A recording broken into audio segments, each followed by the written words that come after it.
episode 2 of Point of Jew. So this episode did not have the audio problems of episode 1, so hopefully that's a good thing. Our guest was is a Richmond area DJ, David Sporn.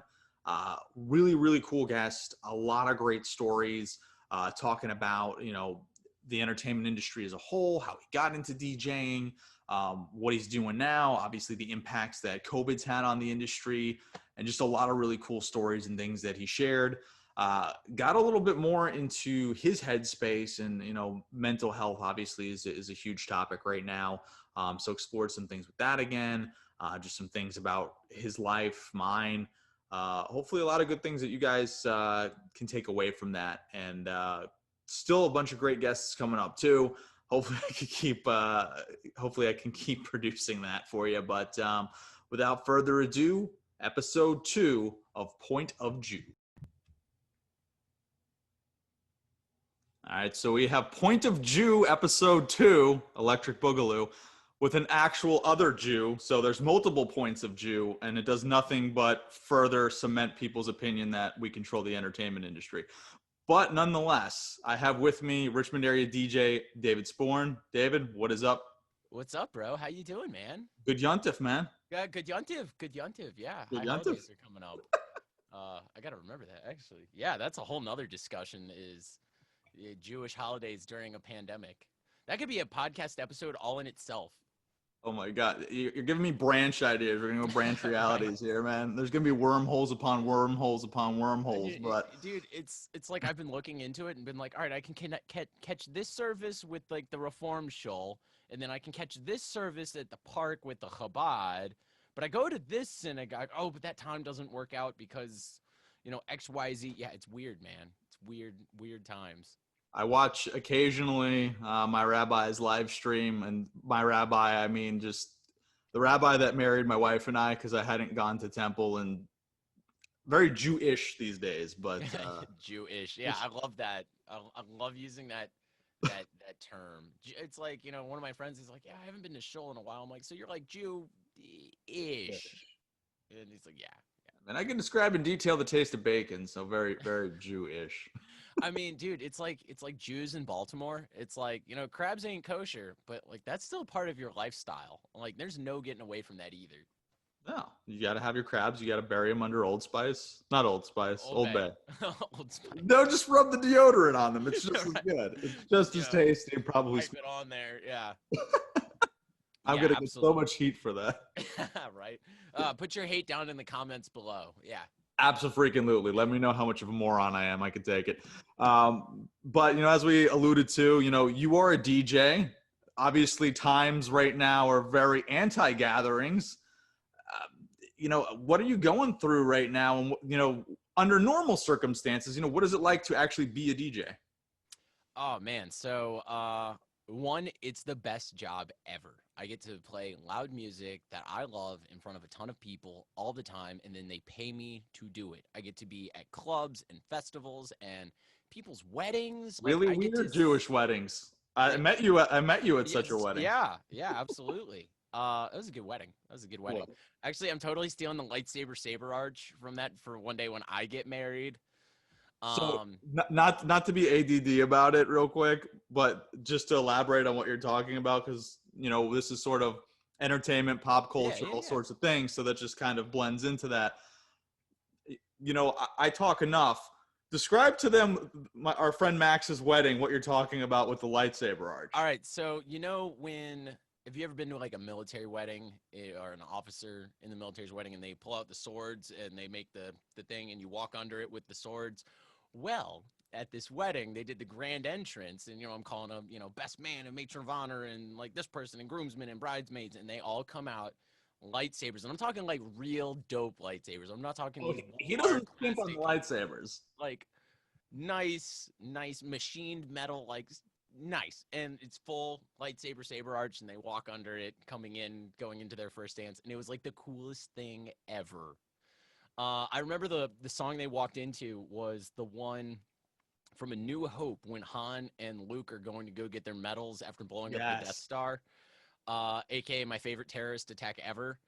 And So yeah, so that was like the song with the saber arch, and I'm like, I'm having a moment. Like this is beautiful and awesome. Yeah, so that was cool. So with DJing, yeah, it's an awesome job. I absolutely love what I do.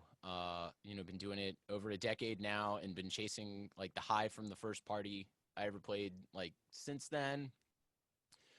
But right now, shit sucks, man. Like I'm gonna be brutally honest. Shit sucks. I would Like imagine. tour shows gone, club shows gone, festivals done. There's no opening for any artist right now. It's tough from multiple aspects. Like one, monetarily, like we're all Of feeling it. course. The entire entertainment industry is feeling it hard.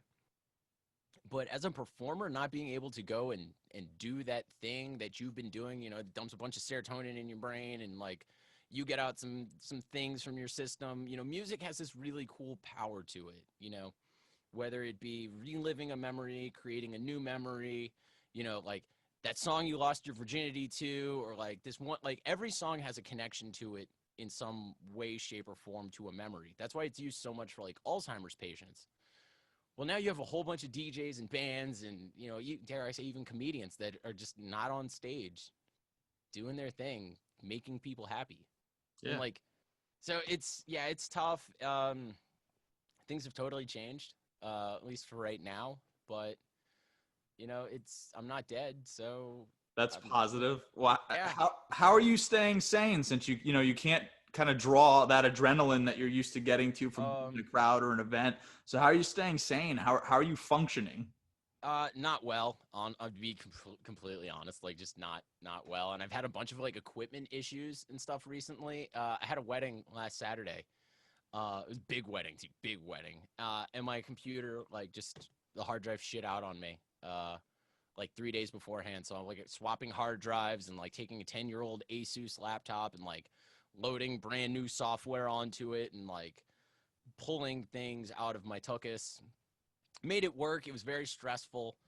So like it's just been tough and like I've been playing music. I've been working on a lot of like turntablism stuff recently, different like scratching and beat juggling and trying to be creative with music. But when you're kind of depressed, it's hard to be creative. So I've just been kind of doing everything I can to you know either eat better or like maybe exercise a little bit more or just try something out, listen to a lot of other people's stuff, try out some things that are a little bit different, just to keep it fresh and kind of keep me motivated in what I'm doing. Because it is hard, But with the streaming side of things, obviously, like we can talk about the Facebook situation in a minute. But like Twitch has been like a cool outlet to get to play on. I've gotten to do a couple of streams for like RVA Mag. I've kind of done a couple of digital festivals, and like, no, I'm not DJing, in front of people. I did one. That was actually, it was a really different show. I played for crap. What was that school? It was a Wisconsin school, and it was through Zoom. Oh wow. It was like my first like Zoom show.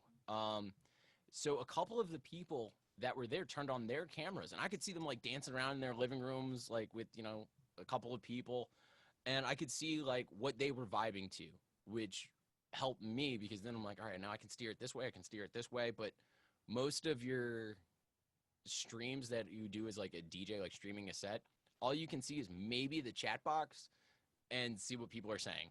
And that's kind of all you can go off You of. can't get that instant feedback like you did in this Yeah, case. yeah. Like I know very quickly in a nightclub, if I put on a song and it kills the dance floor, like I need to get the hell out of this. But if no one's in the chat and I play a song that it was, killed that vibe, I don't know that. You need like lighter emoji, lighter emoji, lighter Yeah, emoji. yeah. Seriously, something. So, um, it was the wildest thing with that show. I did the Washington State show. And it was also cool because I'm playing at college through Zoom across the country and not leaving my bedroom. So that was pretty cool. But one of the like people that had their camera on their computer up, asked me, like when the show was done, I was just talking to the people from the school, and they were still in the Zoom thing, and they're like, "Hey, can we take a picture with you?" And I'm like, "What?" And they pull out like a phone on a selfie stick and like get me and like the whole family, and they're taking a picture of me on the screen on their TV in their like living room, and then they posted it to Instagram, and I'm like, never in a million years would I be stoked to see someone take a selfie with me on their TV. See. But that, yeah, Sign of the and times. That's yeah, the it's best you can get at 2020, that point. man. 2020. It's been interesting. It's been tough, but so I've been doing that. Weddings are still kind of happening. With a lot of stuff's getting canceled or postponed. But then at the same time, someone's calling me like, "Hey, I wanted to postpone my wedding, and the DJ I did have isn't available anymore, and they recommended you. Are you available on this date?" And I'm like, here we are. So yeah, and then they'll call me and be like, "Hey, so the pandemic's still going on. Are you free on this date in April 2021?" Yeah, yeah. It's kind of weird. Definitely weird. This summer I was supposed to do multiple different tours. I was supposed to be at different colleges and festivals, and it's just like It's all gone. gone, and just so literally overnight, like completely overnight. Like when the governor announced that we were going under like a quarantine, everything, like I lost 20 grand the next day. Like Wow. 100% between cancellations and canceled shows and yeah, and then I'm just like every phone call I'm getting every like 20-30 minutes, someone else like, "Hey, so we were supposed to do this and we're not going to do this anymore." And it's like tough when you're playing colleges because when they're like, "Yeah, we're not coming back from spring break." It's like, "Well, all right, well, there definitely goes whatever show is supposed to do in the spring." And like because of everything going on with the government and health and safety, they don't owe me any money for canceling the show because it's act of God. That's an insurance term, by Yes. the way. Act of God's a complete insurance term. That's just pure legalese. But it meant that they didn't have to pay me. And like I totally understand the situation. Just doesn't make it suck any less. But No, it's not filling your pocket back with money yeah, that you were expecting to yeah, have. absolutely. What kind of different ways have you kind of gone around that? Obviously, you just mentioned, being able to do a streaming show for a college. Are you seeing more of that? Are things starting to come back now that, different states are in different phases, or is it still a lot of the same, or what's that looking like? So with it's really weird. So like big shows, there's not going to be another big show till easy spring 2021. Like that's I've already completely written that off. Colleges, man, most colleges aren't even in session right now. Like JMU tried to do it, and then they failed. Which I don't know in what world did JMU think that was a good idea? Because like there was a couple of years ago where they had like a herpes outbreak where something like 500 students got herpes in the same semester just from JMU. So they already spread virus like crazy They're before. proficient at it. Yeah, they've had Yeah, experience. like in what world did they think this wasn't going to happen when they bring in 5,000 students and don't test a single one? There's literally only like two things to do in those mountains, or three things: drinking, fornicating, and drugs. And that's like it, you know. Because the football team sucks. Like, who's gonna go see JMU play football? Like, Well, if they've had the drinking and if they had the drugs, then maybe it's more appealing. Worst well, case yeah, scenario, go somewhere to fornicate. What? look at SEC football games. Half of it, the fun is the pregame tailgate. Or you get up at like 7 in the morning and start, crack your first beer. Not that I've ever done that. No. No, never. Those are the best. Those are the best. You're still kind of buzzed from the night before, and then you just like wake up at like crack of dawn and just keep going. It's a marathon, not a sprint. Um, Learned that one the hard way. I learned that one at U of R actually. So yeah, pivoting has been interesting, and one of the things we're really starting to see now is more resources for streaming coming out. So when this pandemic really hit and everyone started streaming, the infrastructure for streaming is still very, very new, and the music industry is still not really established for streaming. So streaming accounts for how most people listen to their music these days. Yeah. Not purchases, not iTunes purchases, definitely not CD purchases. No one buys CDs. Physical anymore. media is all but dead. Yeah. Unless it's vinyl, actual vinyl records of a new song coming out will sell better than the CD. Really? Oh, 100, yeah. Well, I know. Vinyl is like. Well, I have friends that love vinyl, and I know CDs is compressed, so it's not the quality is lesser on a CD than it is vinyl. Is Yeah. that... So with a CD, to be able to get all of the media on there, they do this thing called dynamic range compression to the audio. So it makes your highs higher and makes your lows kind of also higher. What it does is just amplifies everything. So, in Smells Like Teen Spirit, the beginning of where you hear that first snare drum, you go pop, pop, pop, pop, and that pop is just so ear piercing. It just cuts through everything. But with dynamic range compression, because they got to bring up everything else in the song, they got to push that down to level it out to raise the loudness.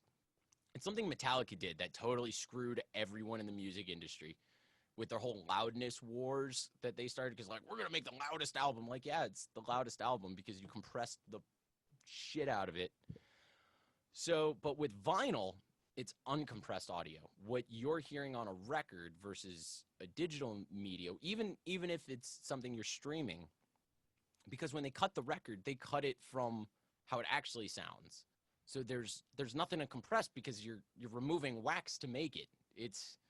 There's no compression because there's nothing to compress. It's like the whole difference between like a 320 MP3 file and an over 1,000 kilobyte per second WAV file. They sound different because there's more information on it.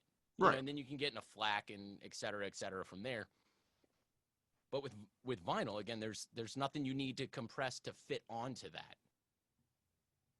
So like a CD can only carry what is it? So many megabytes. I can't even remember what it is. It's changed over the years. I haven't looked at a CD in forever to know. Exactly. Who even buys CDs? I don't buy CDs. So then going back with the streaming. So because the music industry didn't think streaming was really going to take off, they decided to make what people get paid on royalties for streaming super low. Because again, they didn't think it was going to take off. It's why Taylor Swift put her album on iTunes and didn't put it on Spotify so she could get those sales. Yes. Not that Taylor Swift's like a diva after money, but she comes from a family of bankers. Don't be dissing Taylor, T Swift. Oh, I'm not dissing her. I'm saying she would have been rich regardless. And that's the other thing. She totally had a leg up. When you have friends and family that have money and connections in the industry, it's just like Billie Eilish. I'm not hating on the music, but when your parents are already working in the industry, your chances of being successful in that industry go up. You have a head start over other people, even if. Look at Peyton and Eli Manning. Their dad played in the NFL, and their dad also had the connections to the people in the NFL and trainers and coaches and schools. That's a slightly off metaphor because I don't remember the third brother's name at this point. Exactly. You know why you don't remember? Because he didn't play in the NFL. Right, but he wasn't skilled enough. There was still some, they had the ties, yes, but they had more ability than their other brother. So even though he had some advantages, he still couldn't get there because he was. All right, you remember what school that Peyton Manning went to play football? Did he go to Tennessee? He went to Tennessee. His daddy, who played at Ole Miss and knew the coach at Ole Miss, was like, shoe in at Ole Miss. And he was like, no, Dad, I don't want to. And Eli was like, okay, Dad, whatever you tell me. Thanks for the scholarship. Yeah, it makes a difference. It 100%, my entire industry 100% is based off of who you know. It's the whole music industry is. Let's being brutally honest. Everything's about who you know. I know certain managers for certain artists that I'm friends with. So if I wanted to do an official remix, they would just send me stems. I know guys that have done remixes and sent it to them, and it's still sitting in an email in their inbox. But because I know them, I can get pushed to the top of that list and probably still get a no, but they'll listen to it and then tell me no. No.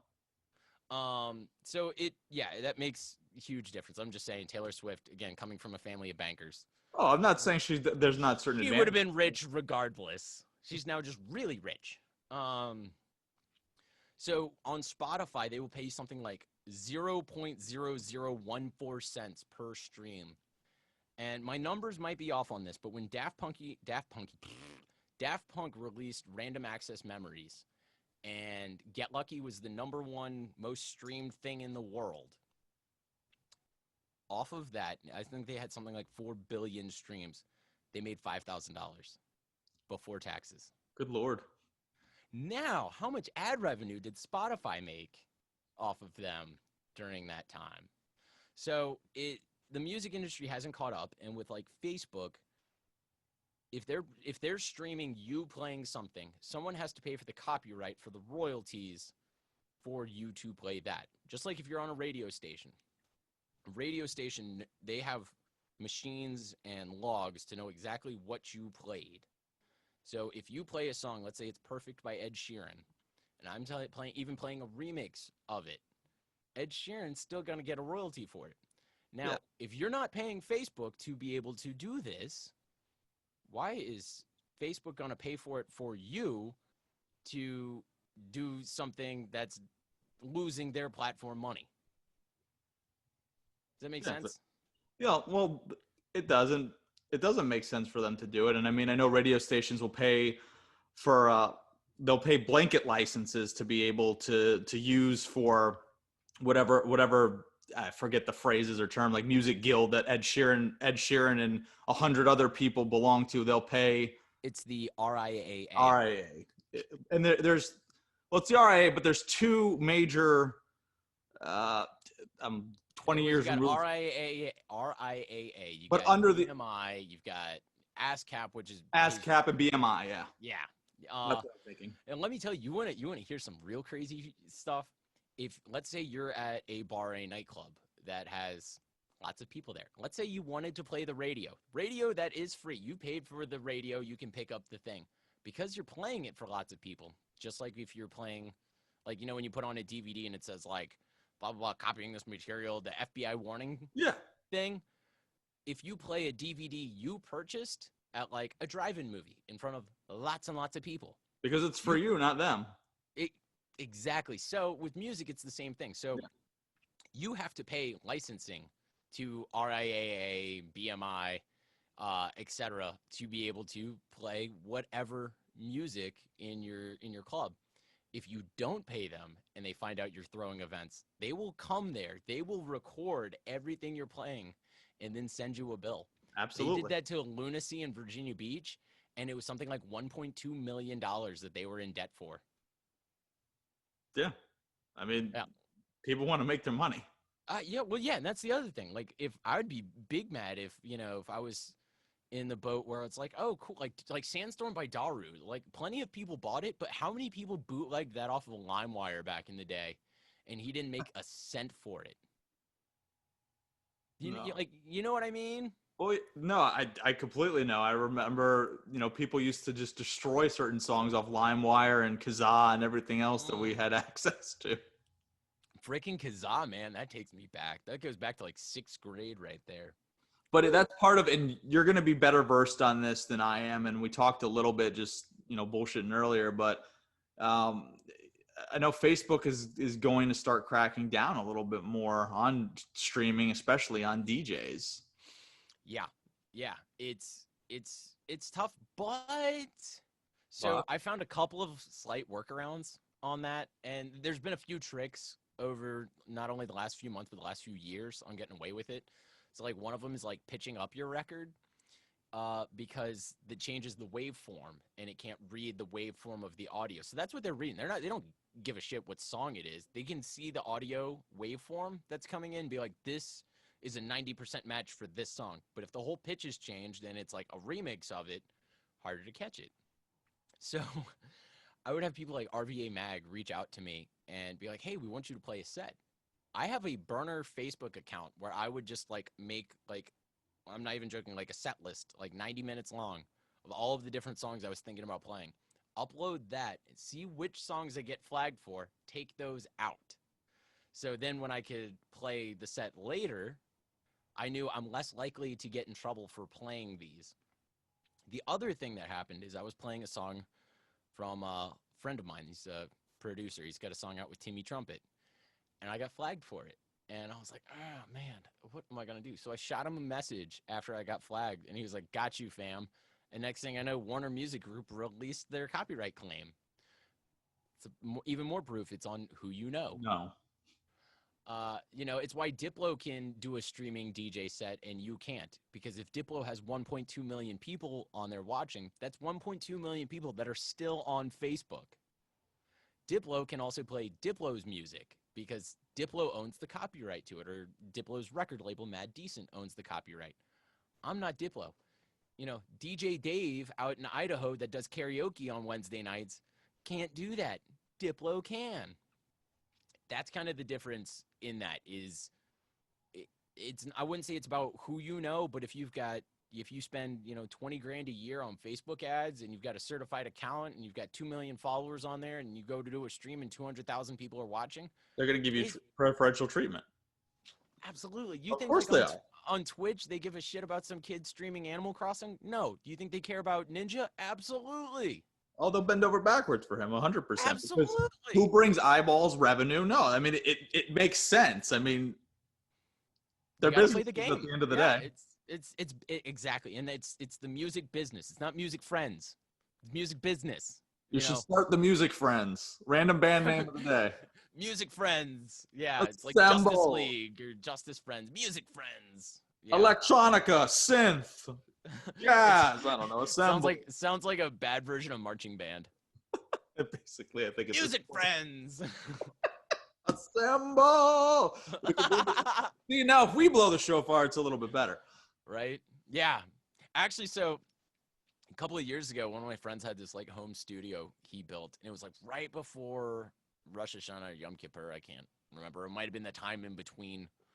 Actually, it was the day before because I was like, oh, sun went down. I can't eat no more. And they're like, oh, dog, we just threw something on the grill. And I'm like, I can't eat. Sun went down. And they're looking at me like, well, fuck, Dave. So he had his studio set up, and he had like a whole like vocal booth.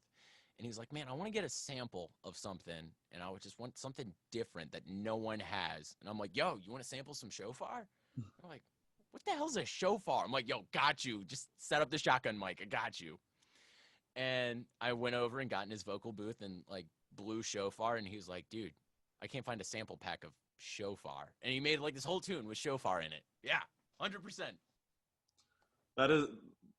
That's awesome and crazy at the same time. And I don't think 90% of people are going to have any idea what we're talking about. But That's the best part. We do. Different point of view. Sorry, Goyam. Just put on The Bruise by NoFX. And, Oh my God.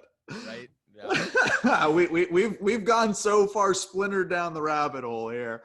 But with all this, just kind of to reel it back in for a second, you've talked about kind of, getting into things and where the industry's been right now and where you've been in terms of, obviously both headspace and being a DJ and streaming during COVID. How did you get into all of this? How did you come across, this is the profession that, I wanted to get in, you didn't just pick up a turntable at 4 years old and like, this is what I'm doing, Yeah. So let's take it back. Picture it. Henrico County, 2008. So senior year of high school, my aunt was selling a bunch of my uncle's like old, like stereo equipment, just stuff from the house. Cause we were remodeling the house and they were trying to sell it and they were just like doing big yard sale of stuff. And I saw this big old Kenwood amp from the 70s and like these 4 tops that each had a 12 in them. And I'm just thinking as a high school, like senior in high school, like, yo, big ass sound system. Yo. So my Uncle Howard ended up getting it for me.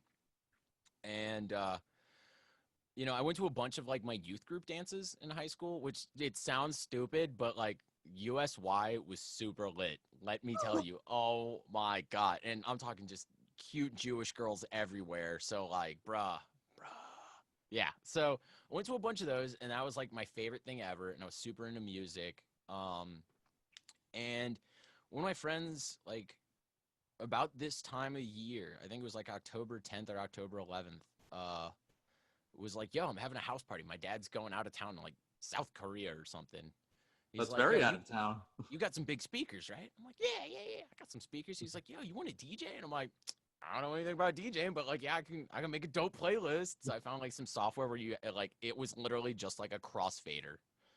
And I'm just going through songs and I'm like, yo, people are vibing to this. Like, ooh, they'll vibe to this. Click, drag, and then like crossfade, and then like went through it and then like made like 10 people dance and had like one crappy light, ended up burning out that light.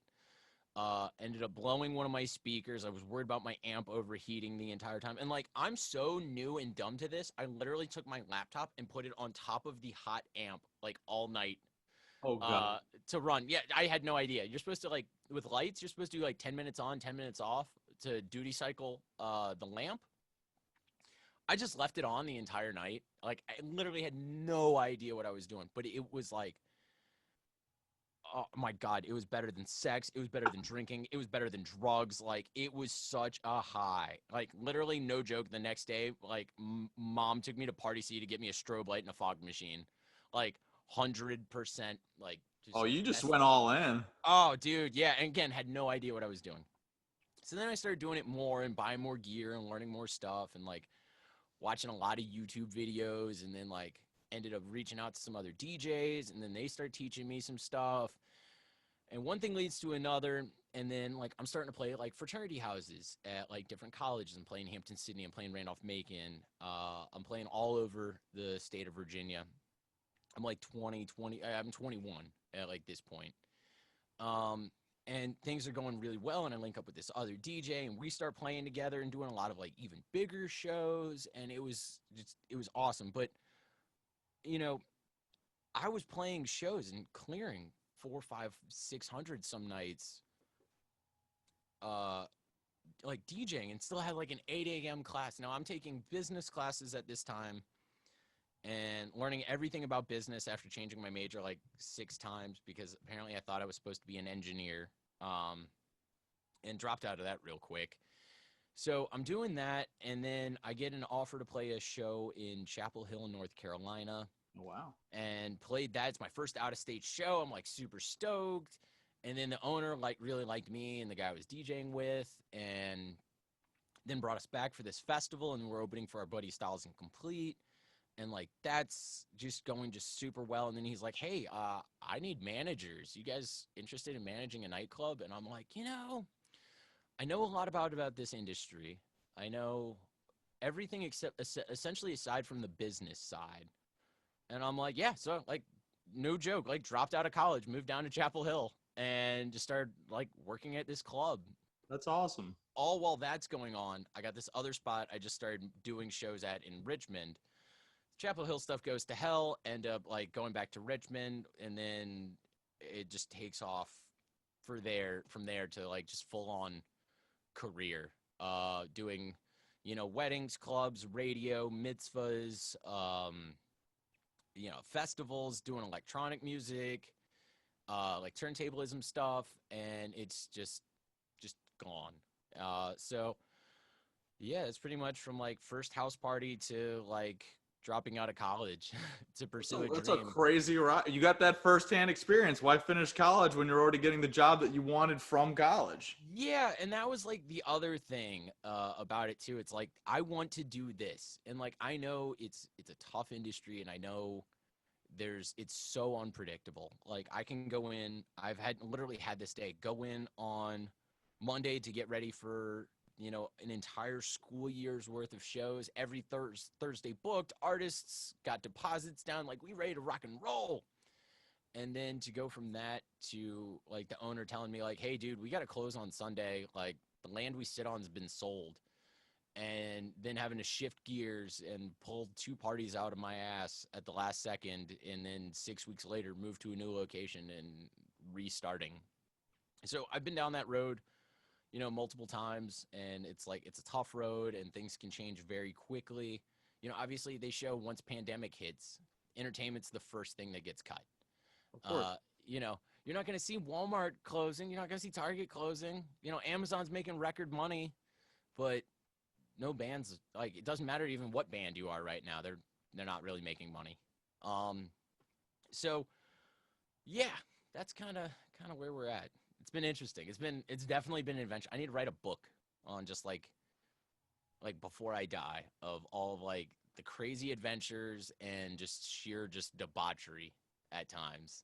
So You should write it. I bet there's a lot of yeah. gold in there, man. Oh, there's Interesting some life. gold, and it's a lot of gold I couldn't talk about on FM radio when I was on radio, just because there's things you can't talk about on public radio. But yeah, Been there. it's been some crazy stories, that's for sure. So yeah, man, yeah, I can literally riff on this all day.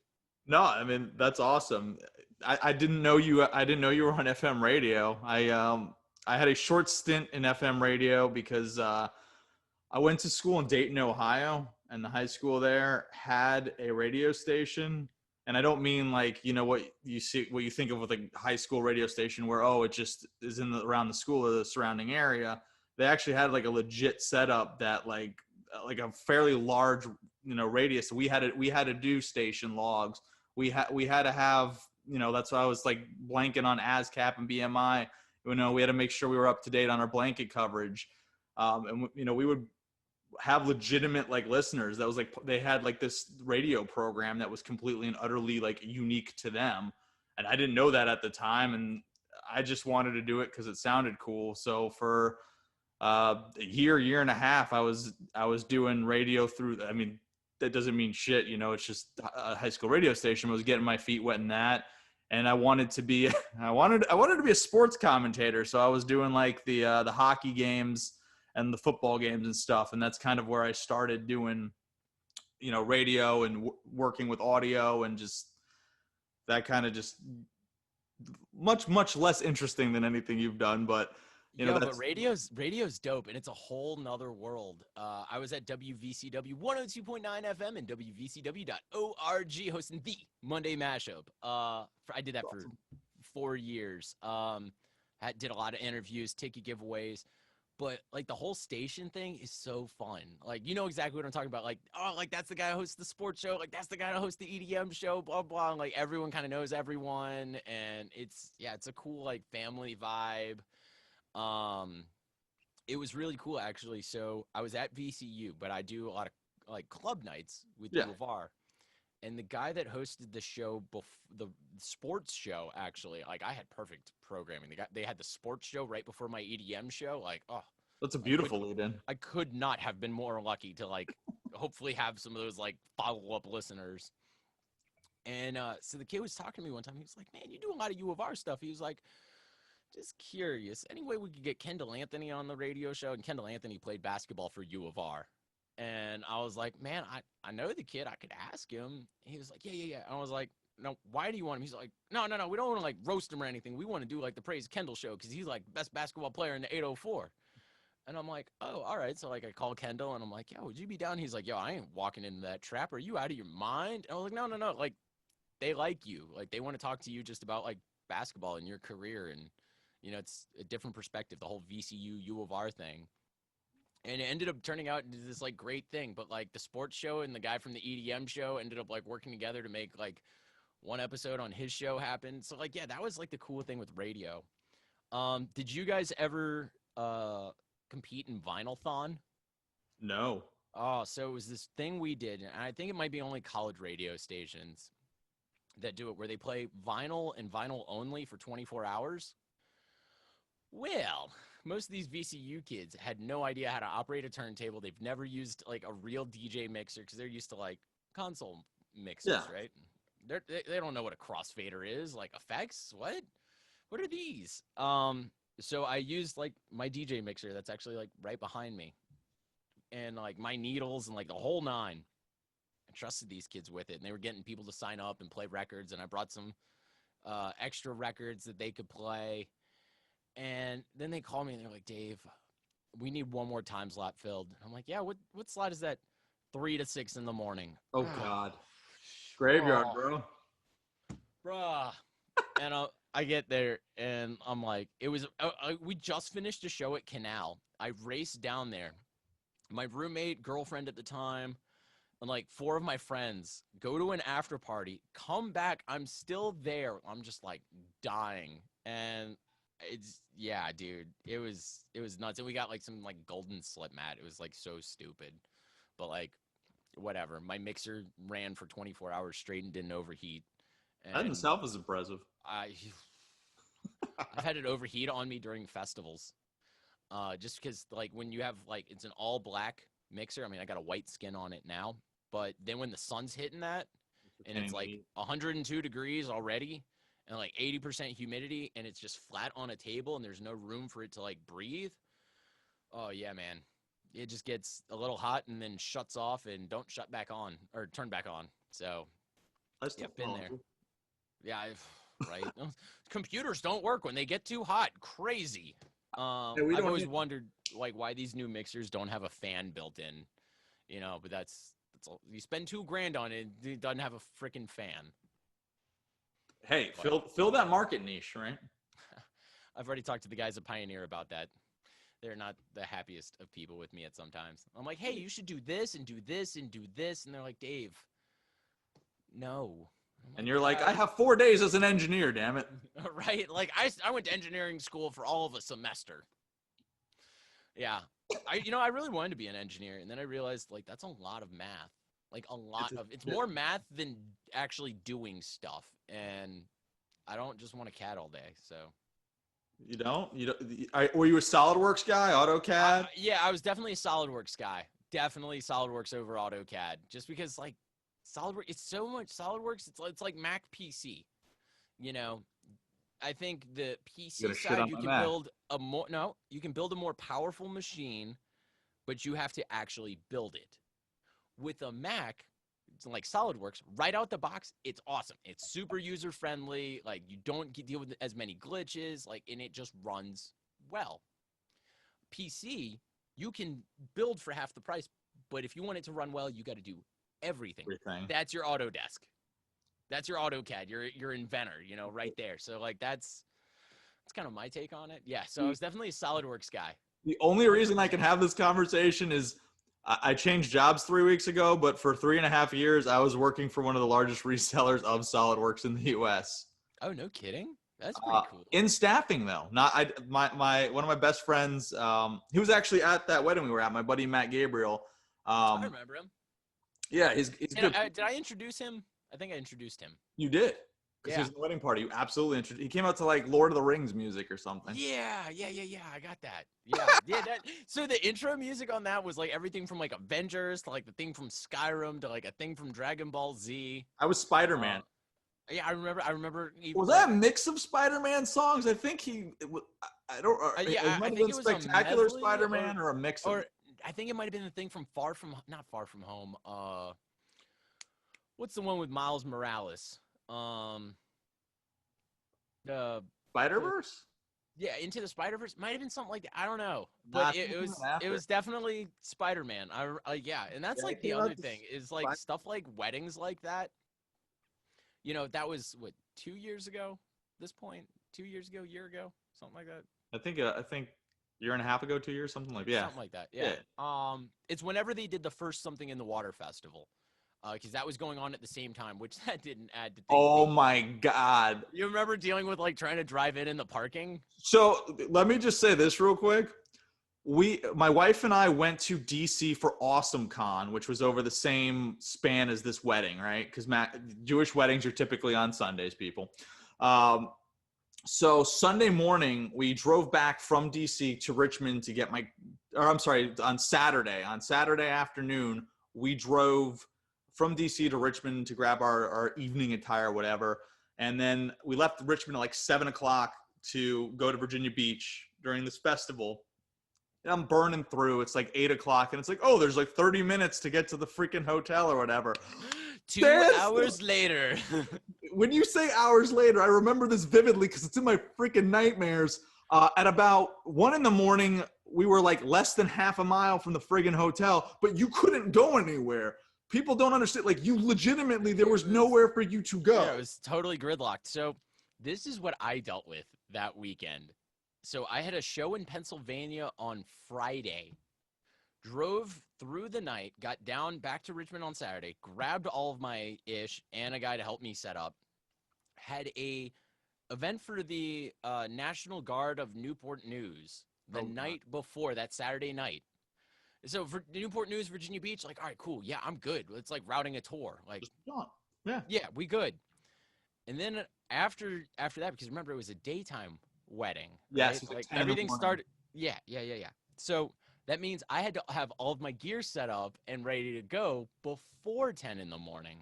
So we finished event number 1 Saturday night after driving through the night from Pennsylvania to get back to Richmond to then get to Newport News, do that gig, tear down that gig, then drive to the hotel from Newport News. And you already know how much of a schlep this is because. Like a vault.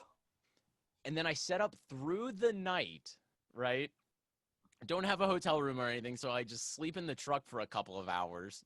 No shower, no shave, get my suit on, everything, rock that wedding, go to the beach for like an hour just because, like, if I'm that close to the beach, I'm getting my toes in the sand. Like, I'm not going to look at the beach and then not actually go to the beach. Like, no, that's insanity.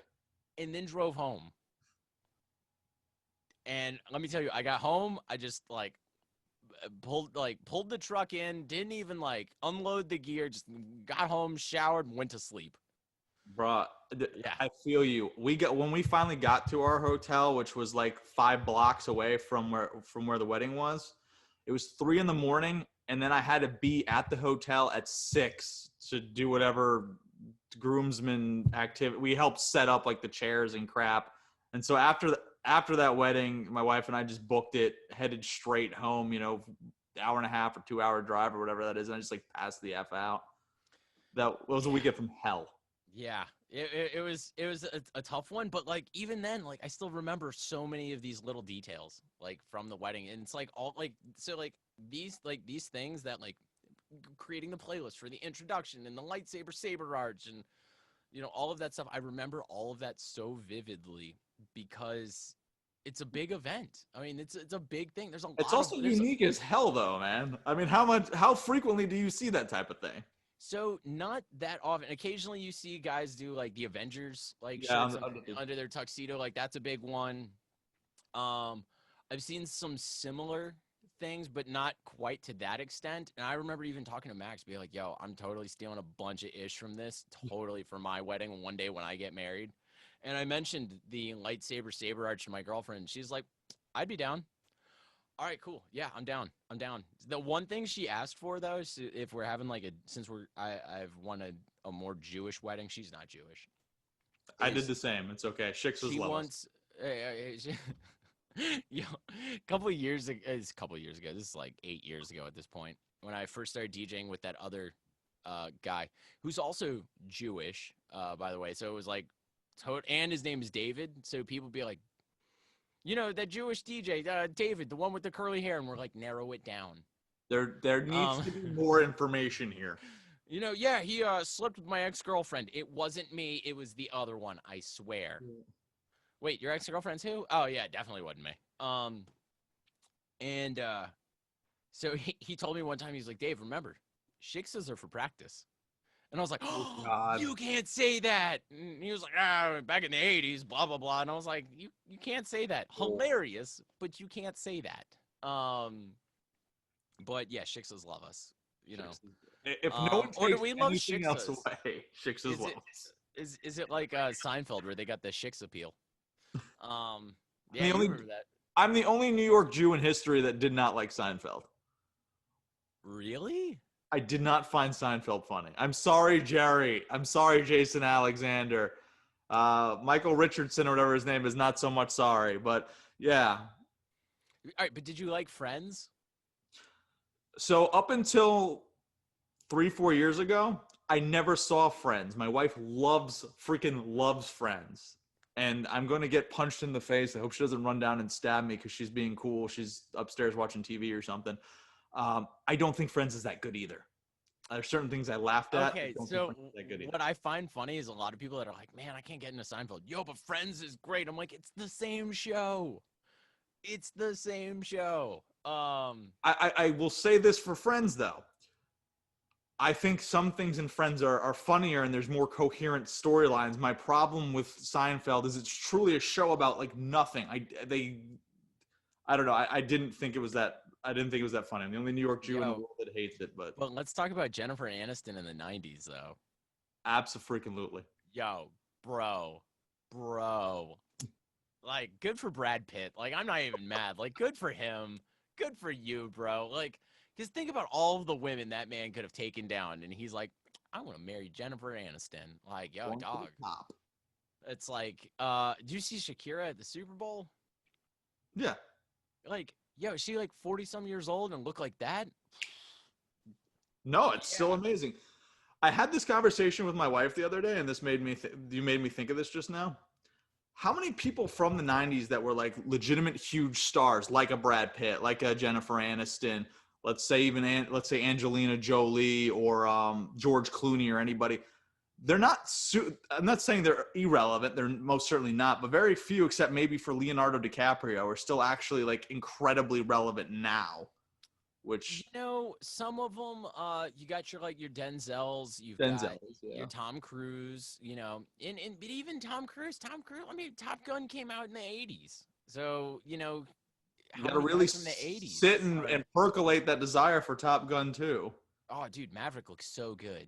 Like, I'm not a huge Tom Cruise fan. Like, Last Samurai was good. You can cut out Mission Impossible after the first one. Um, for me, you know, so he has had some good movies. And my girlfriend, she's like not into Tom Cruise. She's like, Tom Cruise movie. I'm like, no, it's Top Gun. This is different. And then when Top Gun like ended, because that was her first time seeing it, she was like, you know, I don't really like Tom Cruise, but that was actually really good. I'm like, I know. It's like, you know, screw everything else Tom Cruise except for Top Gun. Like Top Gun. Top Gun, like that's Cocktail was good. I liked Cocktail. No, Cocktail was good. Cocktail was good. Yeah, I need to find a sugar mama like that though. Like, man was getting taken care of, and then screws it up. You know, like, bruh, dude, come on. Neither No, here I nor could there. understand that. But you know, speaking of where people are going and things like that, I think it might be pertinent to kind of wrap up on where are you going, man? What do you got cooking? What is in the works for you coming up now that summer's turning into fall here? Um, doing any more festivals or live streaming festivals, I should say. Yeah, so I got one coming up, 18th and 19th. I'm playing Solid Fest, and that's got some like regional EDM cats on it that's doing well. There's this one cool thing I've been doing recently. It's like a virtual world, like a total sim world. Like imagine like Animal Crossing type sim world, right? Right. Where you can go to different places and different islands and whatever. I'm able to live stream into that, and my microphone in a certain area is the only one that works, so they can hear my music and me talk to them, and I can like look at the essentially the game on my screen and see people, but they're like avatars. Yeah. So I've been doing a couple of those. I just played University of Wisconsin Stevens Point doing that, and then I did another one for a college in Florida. So like those are pretty cool. I've got some more of those coming down the line. I can't say when or what school, because there's some confidential information within that. And then so yeah, I got that. I got Solid Fest. I mean, I got another wedding coming up in October. That's not nearly as exciting, but like it's a wedding in October. Exciting for the bride and groom, or groom and groom, or Yeah, bride and bride. it's bride and groom. Although I do love a good gay wedding. I love a good gay wedding. Let me tell you. And like, this is one thing I'll say. When people talked about, you know, gay marriage, and they weren't so sure about it because of the federal tax revenue they would lose because now they could joint tax file. I raised the question, do you know what two gay dudes are willing to spend on a wedding that then they're spending money in the local economy? Like, yo, dude, let me tell you, I've done a good handful of gay weddings or gay lesbian, whatever Yeah, no, I follow you. denomination, LGBT, I forget the rest of the letters because it changes every other week. They're the most fun, most relaxed, like easygoing, and that's when I can play like some of those tracks like I never get to play, like the trance remix of like Believe by Cher. Bruh, I never get to play it. That wedding, totally get to play it. You can't play like It's Raining Men. You can't, no. You can't do stuff like that. But like, let's say I've got like an underground Lady Gaga track people don't remember that like I remember that was fire. Yeah, that slide that one in. That's fire there. Or Mr. Vane by Culture Beat, stuff like that. So it's a ton of fun, and you can do a lot of fun things with lighting because colors and stuff. So yeah, I love a good gay wedding. It's not one of those. It's a cool couple. They actually have only suggested like 10 songs, and the rest of it, they're like, just read the crowd and have fun. Like, we're cool. Is that the best situation for you when you can kind of? Yeah. So, didn't mean to cut you off there. It's totally the best thing. One of the best weddings I ever did. They sent me a song list, and it was 300 songs. All of them were fire. Everything from like Nelly to Mr. Brightside. And they were like, if you have a remix or a mashup of any of these songs and you think it is the right time, place, and you think it'll work, go for it. Well, man, you just took the gloves off, took the handcuffs off. We ready to do this, and we just rocked it. And the bride's mom still messages me on Instagram about that wedding. So, yeah, that's like the best situation. Like, give me what you want, but then give me the freedom to like steer it depending on how you see things go. It's when they're like, here's 100 songs, stick to this and only this, and radio edits and only the originals, and like don't get too fancy and play out the chorus 6 times. And those are the ones that kill me, because then when something goes wrong or people aren't dancing, they look at me like, well, you're doing something wrong. Well, you told me to stick to this list, and people don't like the shit on your list. So what do you want me to do? And proms, that kind of thing happens with proms all the time. Wow. So they'll send me a song list of like songs to play. And turns out it was like one kid on prom committee that picked all of those songs that has musical taste different from the rest of the school. That happens all the time. And I even look at them and be like, yo, you got to be real with me, and you got to understand where we coming from. I can rip through songs, where we get less than 2 minutes per song each thing. But even then, if you sent me 400 songs, we can't play that in 2 hours. That's just, it can't happen, period. No, it's not going to fit. So yeah, I've got, Solid Fest coming up. That looks pretty cool. I've got more things working with Deggy. I'm recording some scratches for a friend's album, which is kind of cool. We'll see where that goes. I've been prepping for a shot at the Red Bull 3-Style World Championship this year. So that'll be cool. It's like a DJ battle. So that'll be cool. I know a couple of the guys that have like won world champion from it. I know a couple of guys that are, U.S. champions. Shit, I know the guy that crowns people world champion for this battle. So it's not going to help me score at But it's all who then, you know, right? Well, yeah, and that's the other thing is, the crown. Yeah, and I also know at what level I need to be doing things at to even get noticed. It's very similar to racing. If someone can tell me what I need to, like what kind of lap time I need to be hitting before I hit it, I can already have a better idea and watch the thing while I'm driving, instead of going in and be like, well, hopefully that was a good lap. I don't know. I'm glad that's where you took it, because I thought you were going to say if I only turn left, and I didn't think that would work very well for you. Nah, screw NASCAR. Formula One, baby. Formula One all day. Or drifting. Drifting's cool. Front wheel drive drag racing. I used to do that for a minute. Then I blew my Civic up. But we can talk about imports a whole nother day. So that kind of stuff's cool, but honestly, like a lot of stuff's super in the air. I don't have a single event booked for November. I don't have a single event booked for December. Those look like some really lean months for me, and it's weird because December, historically, I actually don't play any clubs in December. I just fill my schedule up with as many corporate Christmas parties or holiday parties, because all holidays matter, right? I fill that up because it pays so stupid good.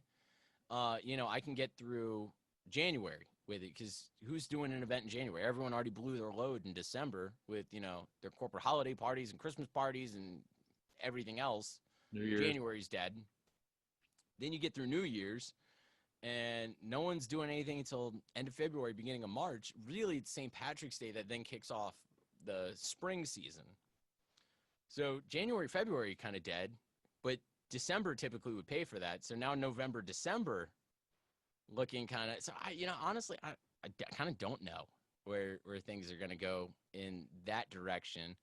But, I've been working on turntablism, been working on music, been working on my scratches, fixing gear, prepping gear. Everyone in the event industry is kind of just stuck in like a holding pattern right now. And from there, you can pivot to a degree for, live streaming, drive-in concerts, drive-in movies, things like that. But honestly, we're going to have to wait until spring 2021 to really see what happens. To see what's up. And it's tough, but that's the reality of the situation. And even bigger is what, like for me, is not just when can I get back to like DJing events and doing some of these things, but how many of these venues that I played at before will still be open and running as a business when all of the dust settles? I mean, that's a good point. That's a good point, but at least you're keeping busy with a couple different things. Yeah. Where can people kind of like, do you post a lot of things online for people to keep up with what you're doing, or to contact you, or to, book you? Yeah. So with mobile events, like weddings, things like that, I'm with a company called Debonair Entertainment. You can check them out. Facebook, Debonair Entertainment. I will link the shit out of anything you need. Yeah, with my DJing, kind of my personal life and club shows and tour shows and pretty much everything outside of the mobile DJ industry. It's all on my Instagram, at Duke DJ DOOK DJ. You can find me on Facebook, David Sporn. It's like porn with an S in front of it. You can't really screw that up. Oh, people can. Don't sell them short. Yo, let me tell you, 7th grade me, when I got my first iBook from Henrico County, I was like, hey, let's go to davidsporn.com. Not even thinking. Oh, God. Next thing I know, I'm getting called to an administrator's office. And they're like, why were you trying to look up porn on your school-issued computer? I'm like, no, look at the URL. And they're like, oh, we see where things went wrong. Yeah. You're good, Dave. This escalated quickly. Yeah, well, it went from me just searching my name on the URL to davidsporn.com. And you see where, like, schools will have a red flag, and then You did something innocent. They're like, stop trying to beat off in math class, Right, exactly. It's like one time in high school, I got in trouble for a similar situation. I was searching cherry bomb glass packs. Now, what does that sound like to you? Cherry bomb glass pack. I don't know. I know the cherry bombs were like people threw them in toilets and they exploded. Yeah, like. Yeah. So it sounds bad when you see someone Google that. Yeah, of course. What it actually is a red resonator style muffler. I got called to my administrator's office in high school, and they're like, and the school like officer is in there. Oh, damn. They must have thought I was like a terrorist or something. And they're like, Dave, what have you been searching on your computer? And I'm like, car parts? I don't know. And then she shows the school officer like the computer screen. He's like, oh, I know what those are. I used to have one on my like Oldsmobile 442 or something. Yeah, that's a cool muffler. He's like, Dave, you thinking about getting one of those? I was thinking about getting 2 actually. And he was like, oh yeah, that'd be great. You might want to go with this version instead of this version. And the administrator's like trying to make it a thing like, you don't think he was looking up weapons to like do something bad here at the school? And the school officer's like, no, he's looking up mufflers. Like, that's the least dangerous thing he could be doing on his computer. Yeah, that was like a whole thing. Also makes me realize why I see all of the failures in like the school system, because they only looked up what I was searching instead of the actual thing I was searching. The content. They looked at the words, but not the actual content. They're like, oh my God, these are bad words. Not even realizing I'm like Googling a muffler. Like, I'm not trying to blow up the school. I'm trying to make my Accord sound loud. Like, where's the deductive reasoning? I expect better from people that make the money that some of these administrators make and the power that they have over some of these students, because if it wasn't a muffler, and let's say I was looking up anything else, they could have twisted it any which way, and I could have been arrested then and there on the spot for Googling a muffler, because they could have thought or feared that it was XYZ, having, again, no clue what. Remember the kid that made the clock and they thought it was a bomb? Oh yeah, that was a Same while. situation. If it was some white kid named like Chase or Aiden or whatever, you would have been fine. But, the kid's brown, so like, oh, it's got to be a bomb. Like, no, the kid made a clock. Fuck off. Stuff like that happens all the time. All the time. All the time. Let's see, where else can you find me? SoundCloud, but I better use SoundCloud. Twitch at Duke DJ. Everything's Duke DJ. DOOK DJ. Everything's, just search that. Actually, I'll send you my link tree. That'll just make things easier. Send me my link tree. Send me your link tree so I can pop that on the description so people can check you out. Do you use Linktree? You were the first. I've seen your link tree. I've never even heard of it till I saw you use it. Dude, it's the coolest thing. It's totally free. You can put all of your stuff on there, and you can just press a button and it takes you straight to the page. I'm gonna have to get involved in that. I'm gonna obviously have 900 different things going on with this right now. Yeah, man. Yeah, dude. Also, this is like super cool.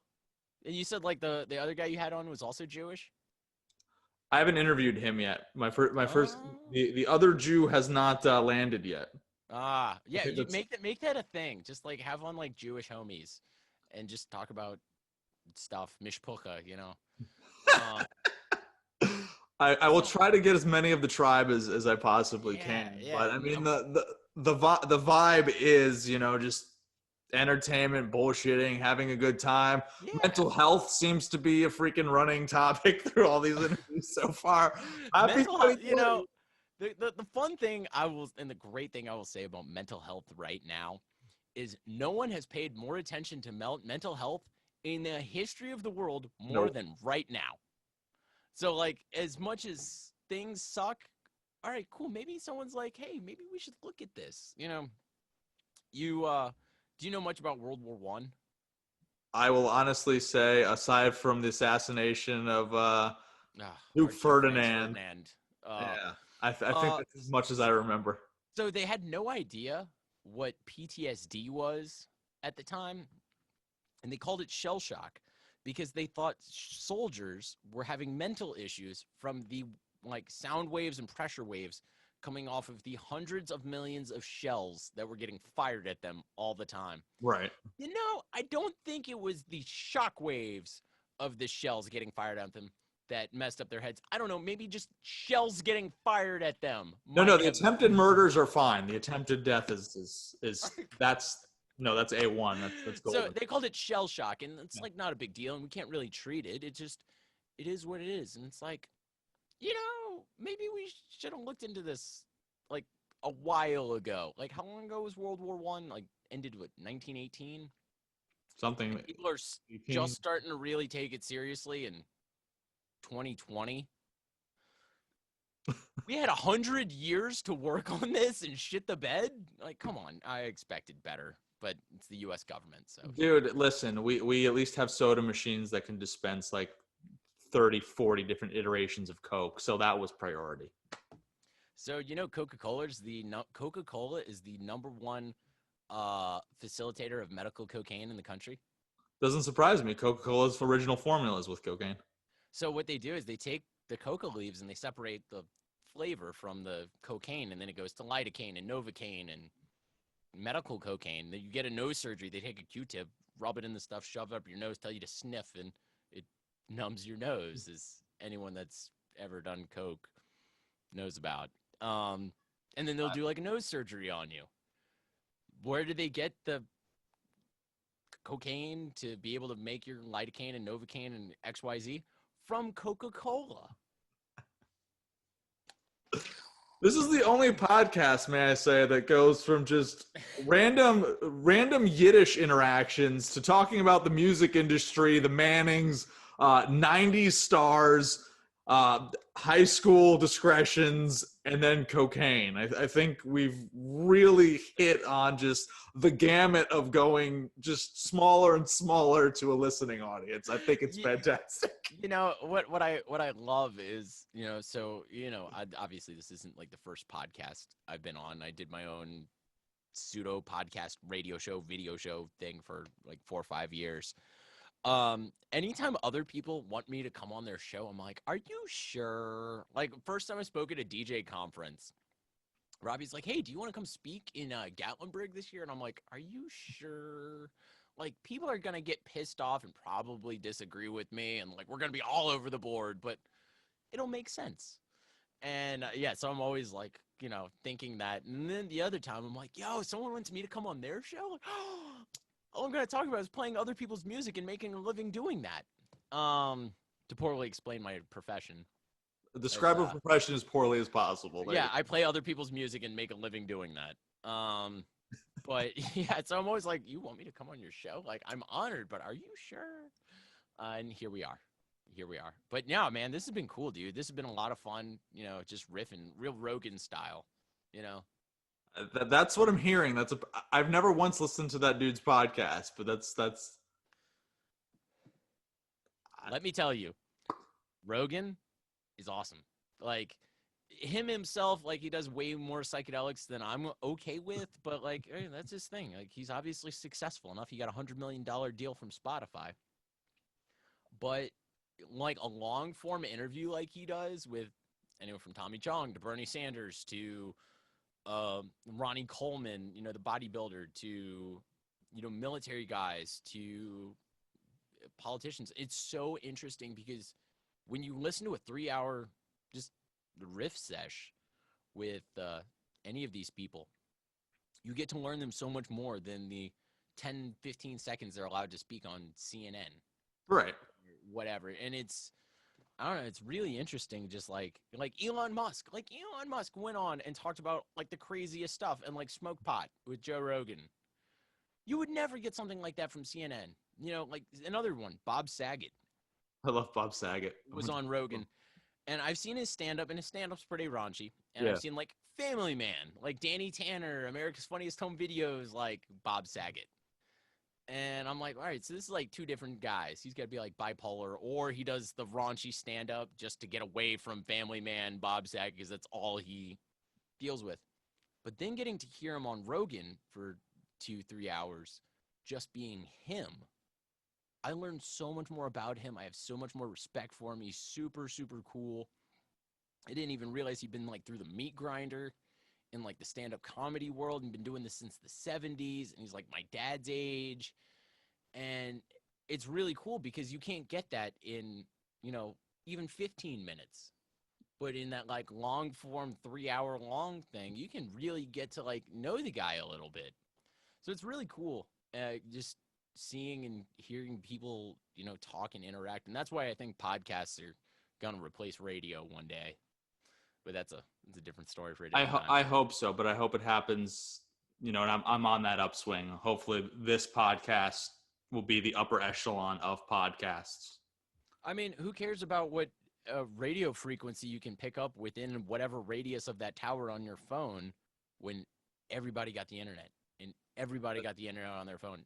Everyone's able to get to the podcast store. And everybody got iTunes and everyone's got Spotify and Mixcloud and XYZ, You see what I mean? No, you're 100% right. And it makes it easier for just the average person to just get out there and be able to self-promote. And I mean, long car rides, working out, whatever it happens to be, whatever your headspace is. I mean, so you remember the song "Video Killed the Radio Star"? Yes, the Bungles. Video killed the radio. Yeah. I heard a line in a song the other day that said "Internet killed the video star." And for a moment, I just sat in my car, not even paying attention to the rest of the song. It's like some rap song, like top 40, whatever. And I was like, this is the realest, truest thing I've heard in a long time. Because without the internet, you would have no Justin Bieber. You would have no Gangnam Style. And granted, that's all Scooter Braun. You're literally giving reasons that the internet is terrible. All right. Well, look at it this way. Look at it this way. All right. I'm just messing around. We'll talk just Scooter Braun for a second. So Scooter Braun is like mega agent, manager guy. Like this guy is just complete genius. He's the guy behind Call Me Maybe. He's the guy behind Gangnam Style. He's the guy behind Justin Bieber. He's the guy behind Swedish House Mafia, Martin Garrix, and Usher.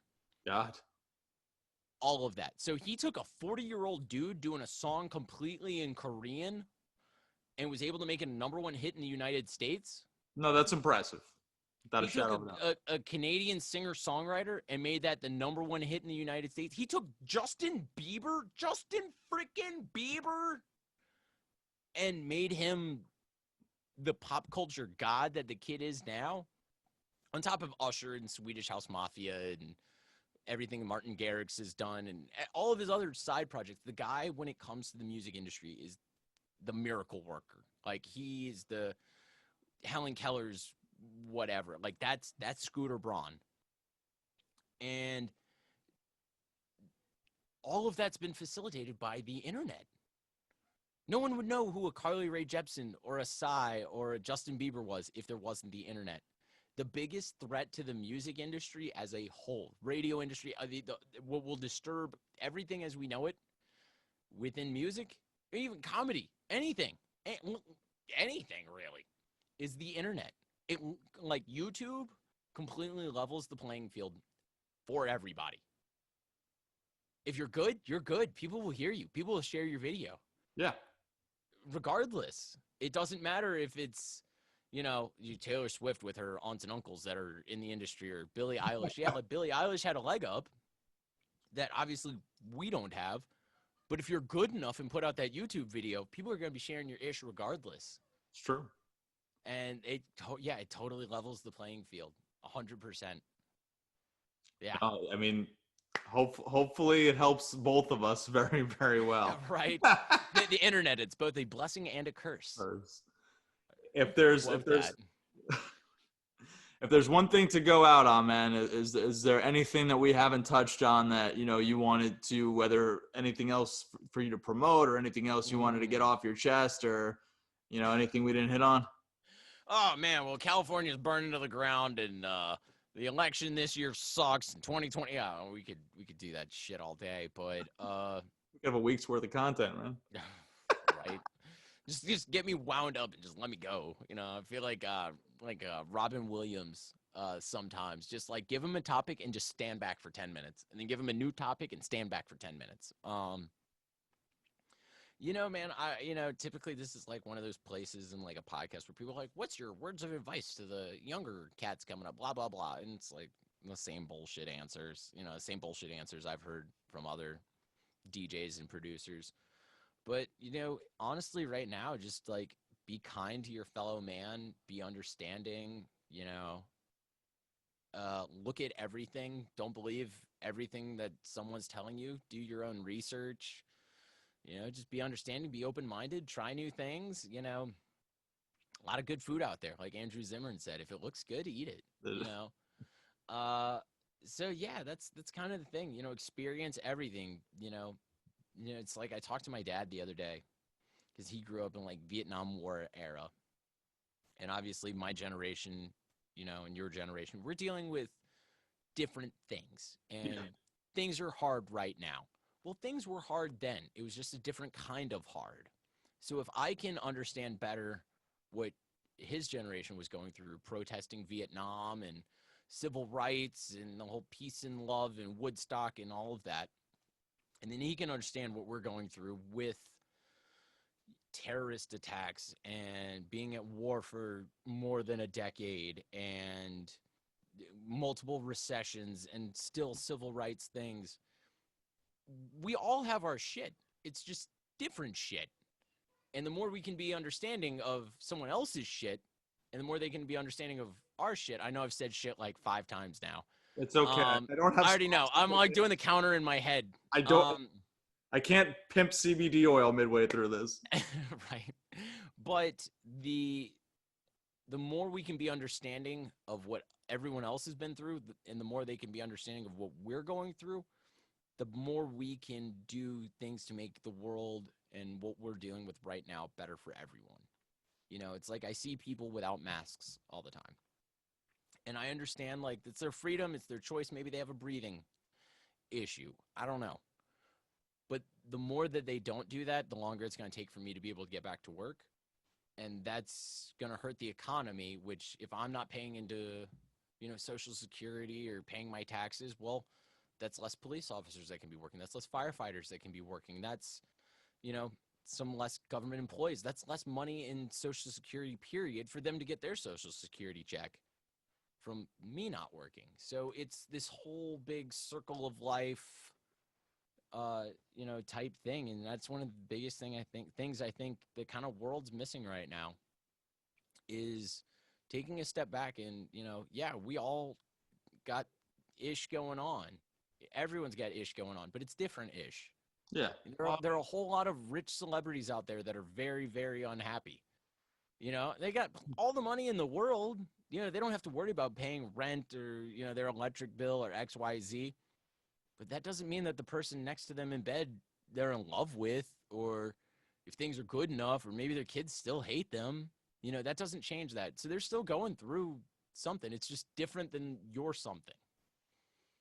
Everybody's got a different story or a different walk, you know, that wearing different people's shoes. You know, it's hard to judge. I know I just like incoherently tried to correlate everything, but no, I mean, my whole philosophy has always been, you know, life kind of sucks, you know, for different reasons for different people. Why would you want to make that harder for somebody else? We all have some understanding of how hard things get. So why would you want to pile on or make it potentially worse for somebody else? Just don't, like you said, just don't be shitty to one another. Try and have some empathy, some kindness, and just stop bitching. Everybody just wants to bitch and not actually solve anything. Yeah, I mean, misery loves company. And, like, I'm not going to lie, like, there's this, like, DJ live streamy, like, a Zoom meeting that's open all the time. And, like, sometimes I go in there and sometimes it's group therapy because I can talk to other people that are going through exactly what I'm going through. But then there are other times that people will be like, Dave, shut the hell up, record a new mix, put it out. Maybe people will listen to it. And when all the dust settles, that's going to be 15 new people that want to book you. And I'm like, shit, you're right. I need to get off of this thing from talking to you cats and work on my stuff. And then other times when I'm like, yeah, I just lost, you know, 4 weddings today. People will be like, yo, I lost stuff too. Like, it's group therapy, just like an AA meeting. You know, you're surrounded by people that understand what you're going through, you know? I didn't mean it with regards to not being able to vent or be able to, you know, connect with people who understand, or when you are seeking understanding from somebody. I just meant, generally speaking. yeah. I just meant it in terms of we focus a lot on negatives, and there's some truly horrible, batshit crazy things that are going right now that people have every freaking right in the world to say something about, and they should, because you shouldn't sit there complacent with things.